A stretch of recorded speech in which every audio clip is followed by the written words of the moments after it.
அல்லாஹ்வுடைய தூதர் ஸல்லல்லாஹு அலைஹி வஸல்லமுடைய அன்பை நான் எங்கே கொண்டு போய் வைக்கிறது? எதை சொல்கிறது?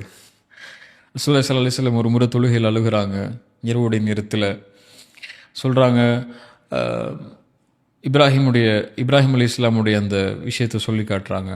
யா அல்லாஹ், யாரை என்னை பின்பற்றினாங்களோ அவங்க மட்டும் தான் என்னை சார்ந்தவர்கள், என்னை பின்பற்றாதவர்கள் என்னை சார்ந்தவர்கள் இல்லைன்னு சொல்லி அழுகிறாங்க. 2 வசனத்தை, குர்ஆனுடைய வசனத்தை ஓதி அல்லாஹ் ஜிப்ரீல் அனுப்புகிறான்.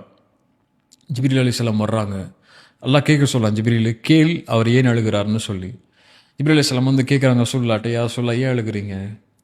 இப்போ ரசூலுல்லாஹி ஸல்லல்லாஹு அலைஹி வஸல்லம் சொல்கிறாங்க, யார் இதை கேட்க சொன்னானோ அவனுக்கு தெரியும் நான் ஏன் அழுகிறேன்னு சொல்லிங்கிறாங்க.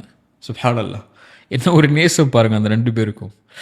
ஜிப்ரீல் அலைஹிஸ்ஸலாம் கொண்டு போய் சொல்கிறாங்க, யா அல்லாஹ் நான் கேட்டேன், யா அல்லாஹ் அவர் சொல்கிறாரு நீ உனக்கு தெரியும்னு சொல்லி, நீ தானே கேட்க சொன்ன, உனக்கு தெரியும்னு சொல்லி. அப்போ அல்லாஹ் சொல்கிறான், ஜிப்ரீலே எனக்கு தெரியும் அவர் ஏன் அழுகிறார்னு சொல்லி, நீங்கள் சொல்லுங்கள், அவருடைய உம்மத்தை நான் பொருந்தி கொள்வேன், அந்த உம்மத்துக்கு நான் அளிக்கக்கூடிய தீர்ப்புடைய விஷயத்தில் ஃபலனசுஉக், அவரை நான் கவலை அடைய செய்ய மாட்டேன் அப்படிங்கிறார் ஸல்லல்லாஹு அலைஹி வஸல்லம். இதை விட ரசூலுல்லாஹ்வுடைய நேசத்தை நான் எங்கே கொண்டு போய் சொல்கிறது?